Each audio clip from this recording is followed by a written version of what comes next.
Elias Ward tira sur les rênes, arrêtant son cheval devant la porte en bois pourrie de la ferme que son père avait laissée derrière lui. 8 longues années de guerre, usées par les balles et le feu. Et enfin, il était revenu sur les terres dont il avait hérité. Un morceau de terre autrefois considéré comme inestimable, désormais rejeté par toute la ville comme n'étant rien de plus qu'une terre morte.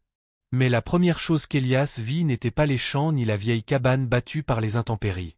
Juste là, près de la porte, une corde se balançait doucement dans la brise, soutenant une silhouette élancée. Une jeune fille apache. Une pancarte en bois grossièrement taillée était suspendue à son cou. Le mot « espionne » y était gravé, blanchi par le soleil et craquelé. Ses pieds nus donnaient de faibles coups, soulevant des nuages de poussière à chaque respiration saccadée. Ses longs cheveux noirs étaient emmêlés et ébouriffés, couvrant un visage noirci par le soleil, meurtri et abîmé. Mais ses yeux, profonds, sombres et brûlants de feu, restaient grands ouverts, luttant contre le désespoir. Elias resta figé pendant quelques secondes. Au cours de sa vie, il avait vu beaucoup de morts absurdes. Mais celle-ci lui transperçait le cœur. Ce n'était pas une criminelle.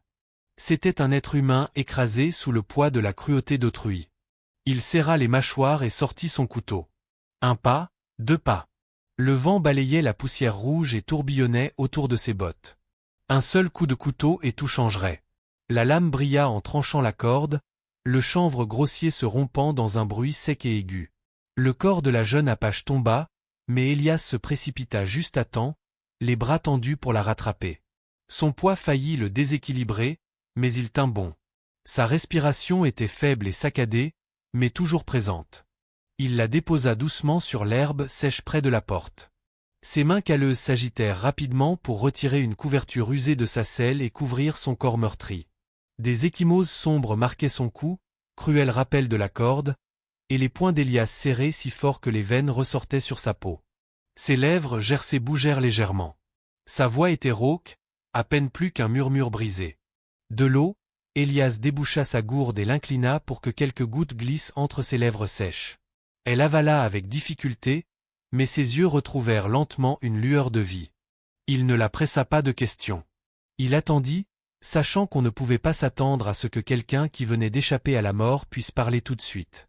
Le vent du désert soufflait, emportant avec lui une poussière rouge et l'odeur métallique de la rouille provenant du vieux portail en bois. Elias scruta les environs, tendu, à la recherche du moindre signe indiquant que quelqu'un pourrait encore se cacher à proximité. Mais le silence régnait sur les lieux. Il parla doucement, d'une voix grave et rauque. La voix d'un homme qui avait trop vu la guerre. Tout ira bien, je te le promets. Ses yeux s'ouvrirent un peu plus, sauvages et méfiants. Son corps tremblait, essayant de se relever. Elias posa doucement une main sur son épaule pour l'empêcher de bouger. Ne me laisse pas m'aider.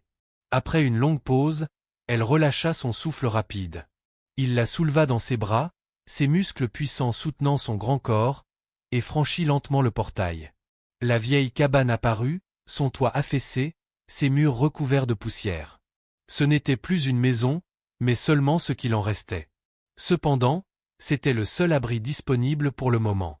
Alors qu'il l'allongeait sur le lit en bois grinçant, Elias remarqua que ses yeux étaient toujours fixés sur lui, mi-effrayés, mi-reconnaissants.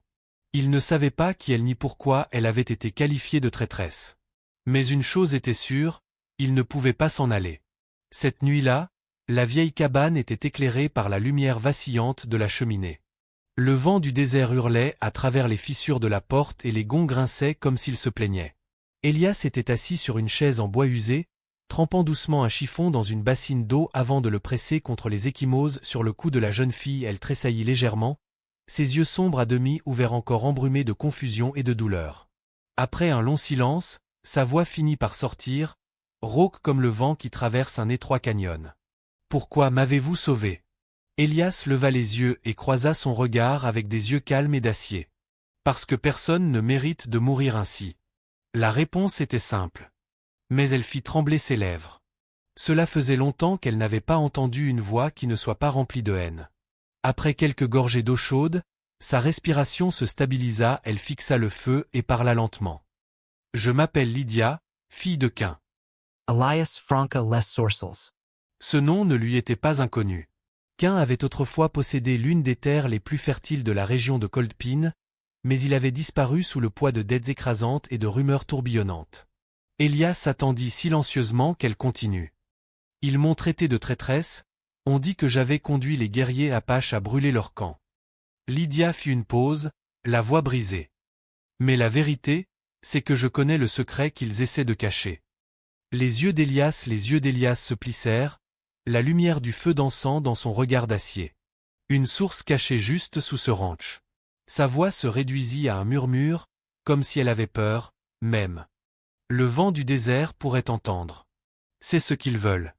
C'est ce qui m'a valu d'être pendu et c'est la raison pour laquelle mon père a disparu. Pendant un instant, je suis resté immobile, ses mains crispées. Après des années d'errance, il savait trop bien que dans une terre aussi aride, l'eau était plus précieuse que l'or, une source sous ces terres héritées. Ce n'était pas seulement un secret de grande valeur, c'était un piège mortel. Lydia le regarda, les yeux brillants malgré son corps affaibli.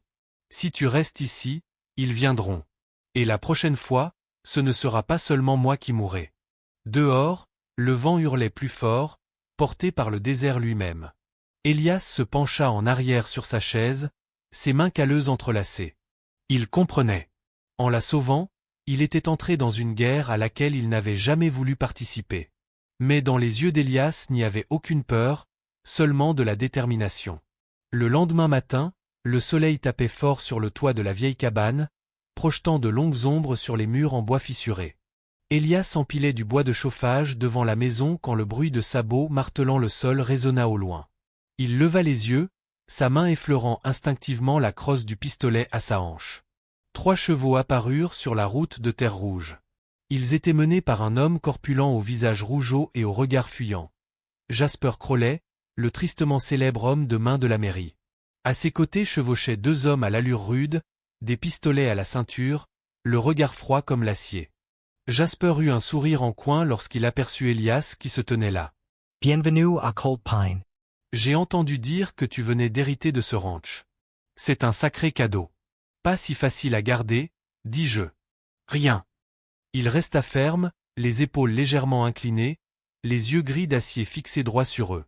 Lydia, encore faible, observait depuis le cadre de la porte, le regard vif et prudent. Jasper continua, la voix douce comme du sirop mais teintée de menace. « Peut-être que tu ne le sais pas encore. Ce n'est pas un endroit pour un vieux soldat. Et cette petite fille peau-rouge ?» Il fit un signe du menton vers la cabane en ricanant. Elle aurait déjà dû être morte. Élias plissa les yeux, les mains toujours posées légèrement sur son arme. Sa voix était basse et calme. Sur cette terre, ce n'est pas à toi de décider qui vit ou qui meurt. L'atmosphère devint pesante. Le silence se fit tendu. Seul le vent soufflait en murmurant à travers la clôture brisée. Les hommes de Jasper ont légèrement bougé, les mains glissant vers leurs armes. Lydia agrippa le cadre de la porte plus fermement, le cœur battant à tout rompre dans sa poitrine. Jasper plissa les yeux puis laissa échapper un rire moqueur et dur. « Tu apprendras que cette terre n'est pas la tienne. Et cette fille, c'est une condamnation à mort qui pèse sur ta tête. » Il tira sur les rênes et fit demi-tour, lançant un dernier avertissement. « Nous reviendrons. La prochaine fois, tu n'auras pas le choix. » Les 3 cavaliers disparurent dans le tourbillon de poussière rouge. Élias resta là, les yeux longtemps, les yeux rivés sur eux, puis se retourna et rentra dans la cabane. Lydia le regarda. Le souffle encore court. Je t'avais dit qu'il n'arrêterait pas. Élias posa une main sur son épaule, la voix rauque mais inébranlable. Alors nous non plus. Et dans ses yeux gris acier, Lydia vit quelque chose qu'elle n'aurait jamais imaginé. Non seulement il l'avait sauvée de la nouvelle, mais il était prêt à se battre à ses côtés contre le monde entier. Merci beaucoup d'être là. Si cette histoire vous a rappelé des souvenirs d'après-midi de poussière rouge et le bruit des sabots résonnant dans votre âme, cliquez sur le bouton « S'abonner ». Ainsi, chaque jour, nous pourrons nous asseoir ensemble une fois de plus et je vous raconterai une autre histoire du Far West. Cet après-midi-là, le soleil du désert était bas, projetant la longue ombre de la cabane sur la terre craquelée. Élias Ward ouvrit la porte de l'ancienne écurie, dont les gonds rouillés grinçaient sous la tension. Il entra, scrutant l'espace avec la perspicacité d'un soldat se préparant à la guerre. Cet endroit est trop fragile, marmonna Elias, sa main effleurant un poteau en bois pourri. Lydia se tenait derrière lui. Les marques de corde étaient encore légèrement visibles sur ses épaules, mais ses yeux s'illuminèrent lorsqu'elle regarda autour d'elle. Sa voix était basse et calme. « Je peux aider Gabi », dit-elle avec un léger acquiescement. Il n'y avait plus de frontière entre le sauveteur et la sauvée. Ils étaient désormais alliés. Ils commencèrent à renforcer la structure, une section à la fois. Elias cloua des planches sur les fenêtres, laissant de petites ouvertures pour pouvoir tirer. Lydia, qui n'était pas encore complètement remise, portait péniblement de lourdes planches. La peau mate de son fils était tendue sur ses bras musclés. Il remarqua que chaque fois qu'elle soulevait une planche ou enfonçait un clou, ses yeux sombres brillaient d'une détermination farouche, comme quelqu'un qui a appris à survivre à l'adversité. À la tombée de la nuit, ils s'assirent près du feu dans la cabane. Le vent s'engouffrait dans les interstices des murs, apportant avec lui le long hurlement des plaines désertes. Elias ajouta du bois dans les flammes, dont la lueur dansait sur le visage buriné de Lydia. Il lui demanda « Pourquoi t'ont-ils traité de traîtresse ?» Lydia baissa les yeux vers ses mains calleuses. Elle resta silencieuse un instant, puis répondit « Parce que j'ai refusé de me taire. Je savais qu'il y avait une source souterraine sous cette terre et je l'ai dit. Ils avaient besoin d'une raison pour me pendre. Traître est plus facile à avaler que la vérité. Ilia ne dit rien, mais quelque chose se tordait en elle. Il comprenait que la vérité pouvait être plus dangereuse que n'importe quelle balle. Dans ce moment de silence, le hurlement d'un loup résonna au loin, glacial et aigu. Elias la regarda dans les yeux et dit lentement « Ils reviendront et nous devons être prêts. » Lydia acquiesça d'un signe de tête, la voix ferme, sans aucune trace de tremblement. « Si je dois mourir, je choisis de mourir en protégeant cette terre. » Elias posa la main sur le fusil Winchester à côté de lui, puis lui tendit un petit couteau. « Alors nous resterons ensemble. » La lumière du feu vacillait dans leurs yeux. Un vétéran marqué par la guerre et une femme apache autrefois condamnée à être pendue. Ce qui les liait désormais était une chose indestructible. Une fierté qui refusait de s'incliner. La nuit tomba rapidement sur le désert. L'obscurité engloutit les champs arides. Un croissant de lune était suspendu au-dessus d'eux, projetant une lumière argentée sur le toit de la vieille cabane, telle une cicatrice. Elias Ward se tenait à l'entrée, le Winchester fermement serré dans ses mains, l'oreille tendue au moindre murmure du vent. Lydia était assise dans l'ombre, le dos appuyé contre le mur, les doigts crispés autour du couteau qu'Elias lui avait donné. Puis vint le bruit des sabots, d'abord un, puis plusieurs. Le craquement sec de pierres sèches sous les sabots martelants s'intensifia. Des rires rauques et des menaces criées déchirèrent le silence. Des cavaliers émergèrent de l'obscurité, leurs torchets allumés éclairant leurs visages hargneux. Jasper Crowley les menait, la voix tonitruante. « Ward, ce soir, cette terre change de main. Remettez-nous la femme apache et nous vous laisserons peut-être la vie sauve. » Elias ne répondit pas. Il appuya son fusil contre la fente de la fenêtre. Alors que le premier cavalier s'approchait de la clôture, un coup de feu retentit dans la nuit. Une flamme jaillit et la balle déchira la terre à quelques centimètres des sabots du cheval, le faisant se cabrer dans un hennissement. Les autres sursautèrent, puis rugirent en ripostant avec fureur. Les balles sifflèrent à travers les planches de bois, projetant des étincelles à l'impact. La cabane tremblait à chaque impact, comme si elle allait s'effondrer à tout moment. Elias riposta, chaque tir étant mesuré et précis. 2 cavaliers tombèrent de leur selle et disparurent dans l'obscurité. Pendant ce temps, un assaillant se glissa vers la porte arrière, sa lame brillant au clair de lune. Lydia l'attendait. Alors qu'il enfonçait la porte d'un coup de pied, elle se jeta sur lui, son couteau, le frappant rapidement et violemment. Il hurla et s'effondra au sol. Elle lui arracha le pistolet des mains, les yeux brillants d'une farouche détermination. Les flammes des torchers atteignirent la clôture sèche et la fumée s'infiltra dans la cabane. Jasper hurla. Brullas tout. Que le feu les emporte. Le feu si propaga. Illuminant la cour. Elias se précipita sur le porche, son fusil tirant à tout va, les éclairs des coups de feu illuminant la nuit. Lydia se tenait à ses côtés, les mains tremblantes au début, puis fermes. Ils tirèrent côte à côte, épaule contre épaule dans une tempête de feu et de fumée. Une balle effleura le bras d'Elias, du sang coulant à travers sa manche, mais il ne tomba pas. Lydia vit la blessure, le cœur serré, mais elle leva son arme et abattit un homme qui s'apprêtait à incendier l'écurie. Au milieu du chaos, Elias visa Jasper. Le coup de feu retentit. Jasper tomba de son cheval et s'écrasa lourdement dans la boue. Les autres paniquèrent et se dispersèrent dans l'obscurité, laissant derrière eux des torchers à moitié brûlés qui vacillaient dans le sable. La fumée s'éleva en volute, les flammes s'éteignant peu à peu. Seul le bruit d'une respiration saccadée et torchers brûlés qui vacillaient dans le sable. La fumée s'élevait, les flammes s'éteignaient. Seul le bruit des respirations saccadées et l'odeur lourde de la poudre à canon subsistaient. Elias et Lydia se tenaient dans la cour, leur corps couvert de cendres et de poussière, mais leurs yeux brillaient toujours. Ils avaient tenu bon, au moins pour cette nuit. L'aube se leva après une nuit de chaos. Une lumière dorée filtrait à travers la fumée persistante dans le ciel. Elias Ward se tenait dans la cour, les épaules lourdes, mais le regard toujours clair. Lydia sortit de la cabane, les éraflures marquant encore ses bras, mais sa posture était solide, comme si le feu de la nuit précédente l'avait rendue plus forte. En silence, ils commencèrent à nettoyer les débris, remettant la porte en place et éteignant les dernières braises qui couvaient. Une fois le travail terminé, Lydia fit signe à Elias de la suivre. Elle le conduisit derrière le ranch, vers une parcelle de terre rouge si sèche que rien ne semblait pouvoir y pousser. Ici, dit-elle, les yeux sombres brillants de détermination. Lydia s'agenouilla et utilisa son couteau pour gratter le sable et les graviers.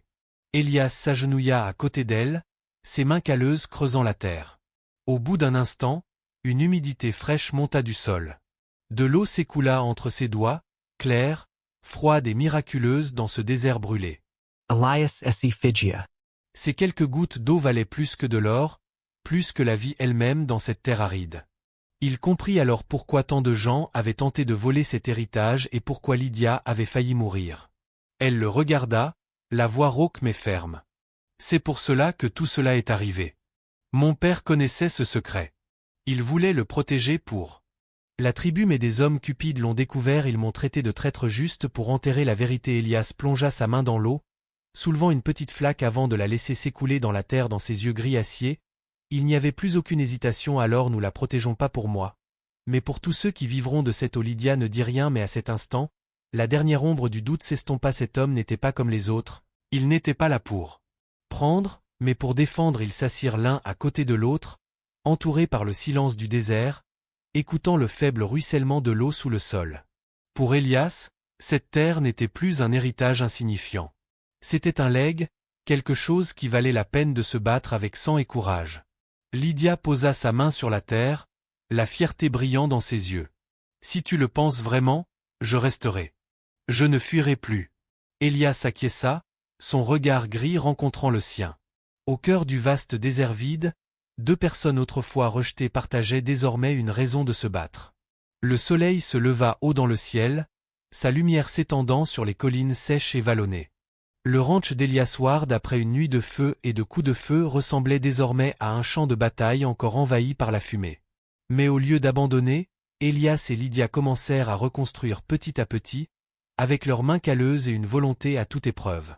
Elias répara la clôture brisée, chaque coup de marteau résonnant dans le silence de l'espace ouvert. Lydia transportait de lourdes planches de bois, ses bras musclés ondulant sous le soleil brûlant. Ils travaillaient sans échanger un mot, mais chaque regard qu'ils échangeaient disait la même chose. Tous deux étaient déterminés à faire de cette terre en un foyer. L'après-midi, Elias conduisit le bétail au pâturage tandis que Lydia creusait des canaux pour acheminer l'eau de la source cachée qu'ils avaient découverte. Elle respirait bruyamment, la sueur coulant sur son visage, mais dans ses yeux noirs et profonds brillait une nouvelle lumière. La conviction qu'à partir de ce jour, elle n'était plus la femme abandonnée à la porte. Elle était désormais la propriétaire de cette terre. Alors que le soleil se couchait derrière les collines lointaines, ils s'assirent tous les deux sur les marches du porche, regardant le ciel s'assombrir.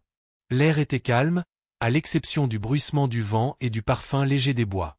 Elias versa du whisky dans 2 vieilles tasses en étain et en tendit une à Lydia. Il leva légèrement sa tasse à ceux qui, autrefois, pensaient n'avoir rien né qui avaient tout trouvé. Lydia toucha sa tasse à la sienne, un léger sourire illuminant son visage buriné par le soleil. À cet instant, Ils comprirent tous les deux qu'ils ne reconstruisaient pas seulement un ranch. Ils reconstruisaient leur vie. La Nuit Tamba. Le clair de lune illuminait le toit du porche, projetant les silhouettes nettes des deux personnes assises côte à côte. Plus de peur, plus de pendaison ni de fantômes de la guerre, seulement du courage et un espoir aussi solide que le sol sous leurs pieds. Dans un monde où le mal porte si souvent le masque du pouvoir, le plus difficile n'est pas d'appuyer sur la gâchette, mais de se tenir debout et de dire non. Elias Ward aurait pu détourner le regard.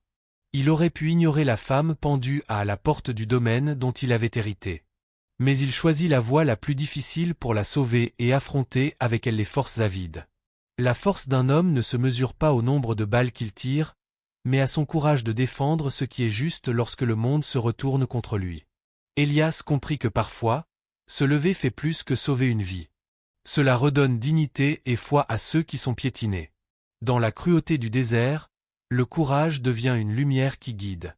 Et ce sont souvent des gens comme Elias seul qui prouvent cette vérité. La justice peut être enterrée, mais il y aura toujours quelqu'un pour se lever et la dévoiler avec son cœur et ses mains usées par le temps. Je suis si heureuse de vous revoir, mes chers amis des récits du Far West. J'espère que, où que vous soyez, vous êtes en sécurité, forts et entourés de paix. Je vous aime. Dites-moi ce que vous avez pensé de cette histoire. Laissez vos commentaires ci-dessous. Tapez ENA si vous l'avez apprécié et n'oubliez pas de vous abonner pour ne pas manquer le prochain récit palpitant du Far West.